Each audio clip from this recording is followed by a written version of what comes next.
even worse, or as a big priority for us, making sure that our adopters are safe, because obviously we don't want them to get bitten. Absolutely.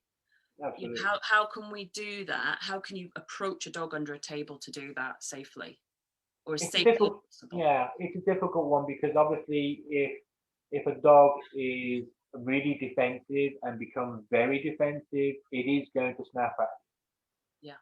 But it's only because the brain is not moving forward. Mm. So it has So to, it's in if fight it, or flight. especially if it's fight or flight.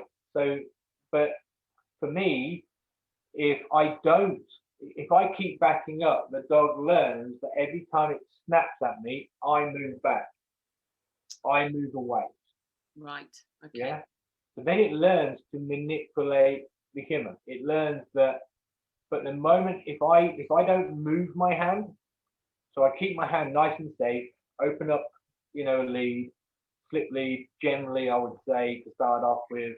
If I open it right up and just manipulate it, and if a dog snaps at me, I keep my hand where it is, and I keep my hand out of the way. Okay. It's very Not difficult to teach dangling it. the lead, you mean? So Yeah, see it. yeah. Right. So I just keep my hand out of the way. So let me show you. There's your slip lead. So I open it right up. Yeah. So you've got it as wide as possible. Yeah. And I keep my hand right up here. Okay. So if a dog does jump and snap, I can just lift it up and lift my hand out of the way. Yeah. If it's underneath the table, it's not too easy. You have to kind of reach in. But if you don't do it and then you keep moving back and keep moving back, the Yeah. dog's learning, but it doesn't need to move forward. So the brain doesn't move forward. Not getting over that hump in its brain. Yeah.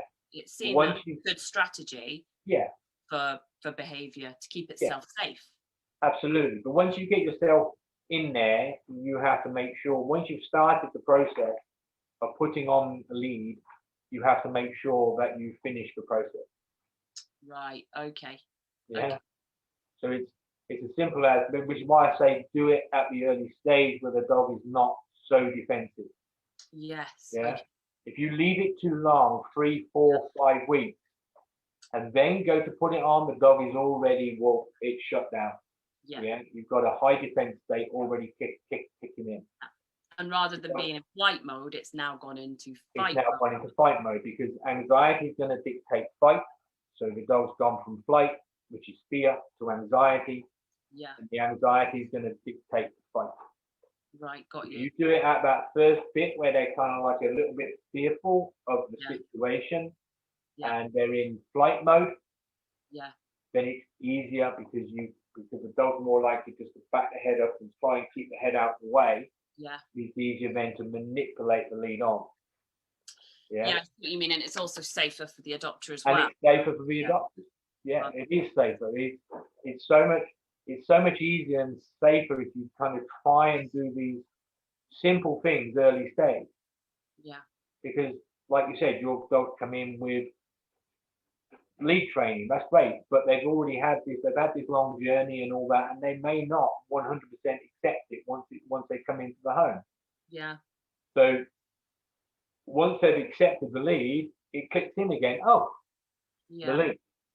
Yeah. And then all of a sudden the brain moves forward and it goes, yeah, I know what that is. That's not a threat. That's not something I've got to worry about. Got you. Yeah.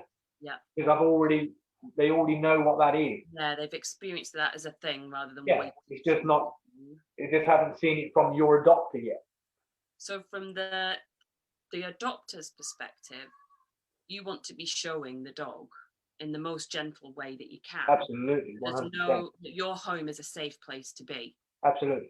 So the gentle way to do that is to get the lead on probably as soon as possible. As soon as possible. To show them that the lead is a safe thing to be on.